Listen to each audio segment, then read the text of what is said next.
Assalamualaikum warahmatullahi wabarakatuh.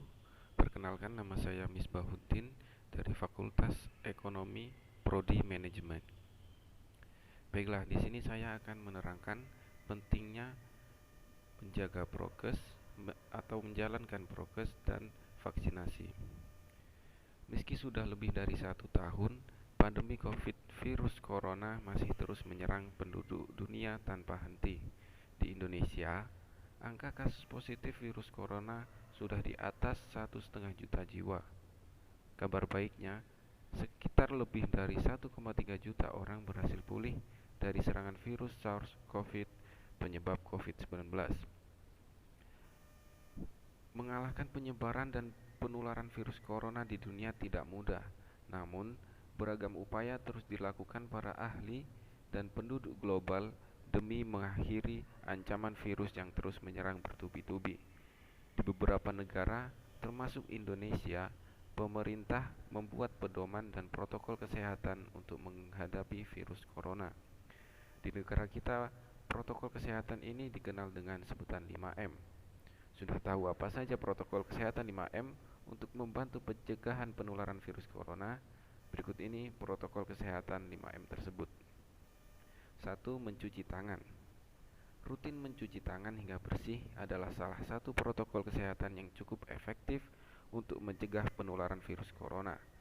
Untuk hasil yang maksimal, kamu disarankan untuk mencuci tangan setidaknya selama 20 detik beberapa kali sehari, terutama saat sebelum memasak atau makan, setelah menggunakan kamar mandi, setelah menutup hidung saat batuk atau bersin. Untuk membunuh virus dan kuman-kuman lainnya, gunakan sabun dan air atau pembersih dengan alkohol, setidaknya dengan kadar 60%. Atau kalian bisa mengikuti animasi sebagai berikut. Basahi kedua tangan terlebih dahulu dan gunakan sabun secukupnya. Ratakan sabun dengan menggosok kedua telapak tangan. Gosok kedua punggung tangan secara bergantian. Gosok sela-sela jari tangan. Gosok bagian dalam jari dengan posisi jari tangan saling mengunci. Gosok dan putar ibu jari bergantian. Gosok memutar ujung jari tangan secara bergantian. Bilas dengan air mengalir. Keringkan dengan tisu atau handuk. Kemudian, matikan keran dengan tisu atau handuk yang sudah digunakan. Lakukan langkah-langkah mencuci tangan selama 40-60 detik jika menggunakan air dan 20 hingga 30 detik jika menggunakan hand sanitizer. Ini kata dokter tentang cara mencuci tangan. Prokes yang kelima adalah mengurangi mobilitas. Virus penyebab corona bisa berada di mana saja. Jadi, semakin banyak dirimu menghabiskan waktu di luar rumah, maka semakin tinggi pula terpapar virus jahat ini. Oleh karena itu, bila tidak ada keperluan yang mendesak, tetaplah berada di rumah. Menurut Kemenkes, meski sehat dan tidak ada gejala penyakit, belum tentu dirimu pulang ke rumah dengan keadaan yang masih sama. Pasalnya, virus corona dapat menyebar dan menginfeksi seseorang dengan cepat. Yuk, terapkan protokol kesehatan 5M untuk mencegah penularan dan penyebaran virus corona di Indonesia. Selain itu, jangan pula lupa untuk selalu meningkatkan sistem kekebalan tubuh agar terhindar dari infeksi COVID-19. Setelah melakukan prokes, langkah selanjutnya yang baik dilakukan untuk pencegahan tertularnya COVID-19 adalah dengan melakukan vaksinasi. Vaksinasi adalah pemberian vaksin antigen yang dapat merangsang pembentukan imunitas atau antibodi sistem imun di dalam tubuh. Vaksinasi sebagai upaya pencegahan primer yang sangat handal mencegah penyakit yang dapat dicegah dengan vaksinasi. Dengan prosedur vaksinasi yang benar, diharapkan akan diperoleh kekebalan yang optimal, penyuntikan yang aman, dan kejadian ikutan pasca imunisasi yang minimal.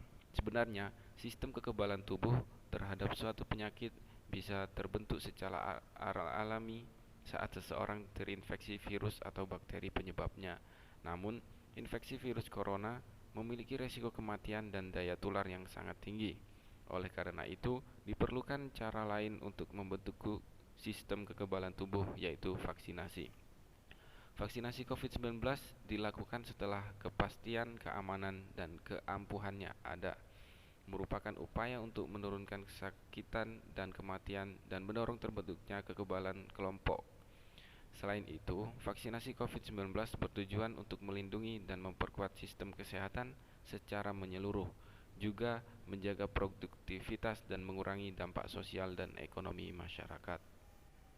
Saat ini, jumlah vaksin yang tersedia di Indonesia masih belum cukup untuk diberikan kepada seluruh masyarakat Indonesia sekaligus. Maka dari itu, ada beberapa kelompok yang diprioritaskan untuk mendapat vaksin COVID-19 terlebih dahulu. Berikut ini adalah beberapa kelompok yang termasuk prioritas vaksin COVID-19. Yang pertama adalah tenaga kesehatan yang memiliki resiko tinggi untuk terinfeksi dan menularkan COVID-19. Yang kedua adalah orang dengan pekerjaan yang memiliki resiko tinggi tertular dan menularkan COVID-19 karena tidak dapat melakukan jaga jarak secara efektif, seperti anggota TNI, Polri, aparat hukum, dan petugas pelayanan publik lainnya. Yang ketiga adalah orang yang memiliki penyakit penyerta dengan resiko kematian tinggi bila terkena COVID-19. Setelah semua kelompok prioritas di atas mendapat vaksin COVID-19, vaksinasi akan dilanjutkan ke kelompok penerima vaksin COVID-19 lainnya, mulai dari penduduk di daerah yang banyak kasus COVID-19 sampai ke seluruh pelosok Indonesia. Sejak Badan Pengawas Obat dan Makanan secara resmi mengumumkan pemberian izin penggunaan darurat alias Emergency Use Authorization bagi vaksin Sinovac pada Januari lalu, hampir semua lapisan masyarakat menunggu-nunggu kapan sekiranya mereka bisa mendapatkan giliran untuk menerima vaksinasi. Proses pemberian vaksinasi Sinovac tahap pertama sendiri telah dituntaskan selama periode Januari hingga Februari 2021 dengan tenaga kesehatan sebagai mayoritas sasaran penerima. Saat ini, proses vaksinasi tahap kedua juga tengah disiapkan dengan sasaran penerima adalah kelompok lansia, petugas pelayanan publik, tenaga pendidik, pedagang pasar, tokoh agama, wakil rakyat, pejabat negara dan pemerintahan, petugas keamanan, petugas transportasi, pekerja sektor pariwisata, wartawan dan pekerja media, serta atlet. Pada tanggal 11 Februari 2021, Kementerian Kesehatan telah mengeluarkan surat edaran tentang pelaksanaan vaksinasi COVID-19 pada kelompok sasaran lansia, komorbid, dan penyintas COVID-19 serta sasaran tunda. Berdasarkan surat edaran terbaru ini, Kemenkes telah menambahkan beberapa kelompok yang tadinya masih menjadi kontraindikasi sebagai penerima vaksin menjadi diperbolehkan untuk menerima vaksin dengan kondisi dan persyaratan tertentu. Kelompok pertama yang disebut di dalam surat edaran tersebut adalah kelompok lansia yang dikatakan dapat menerima vaksin Sinovac sebanyak 2 dosis dengan rentang pemberian 28 hari di antara kedua dosisnya. Pada vaksinasi tahap pertama kemarin, memang kelompok lansia masih menjadi kontraindikasi penerima vaksin dengan pertimbangan bahwa pada saat itu uji klinis vaksin Sinovac yang melibatkan responden lansia belum selesai dan menunjukkan hasilnya, baik dari segi keamanan maupun kemanjurannya. Namun, seiring dengan selesainya uji klinis vaksin Sinovac di Brazil dan Turki, yang mana turut melibatkan responden lansia, BPOM dan Kemenkes pun turut mengevaluasi kebijakan pemberian vaksin Sinovac untuk lansia. Walaupun demikian, tentunya tidak semua kelompok lansia boleh menerima vaksin Sinovac. Pada lansia yang memiliki komorbid yang cukup berat, di mana dikhawatirkan kemungkinan efek samping lebih besar terjadi, atau pada lansia dengan gangguan sistem imun yang mana kecil kemungkinan kekebalan dapat terbentuk, pemberian vaksin tentunya tidak dipertimbangkan untuk diberikan.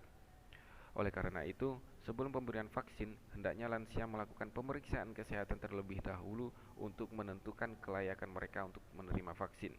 Sementara untuk kelompok komorbid, dalam hal ini hipertensi, dapat divaksinasi kecuali jika tekanan darahnya di atas 180/110, dan pengukuran tekanan darah sebaiknya dilakukan sebelum meja screening.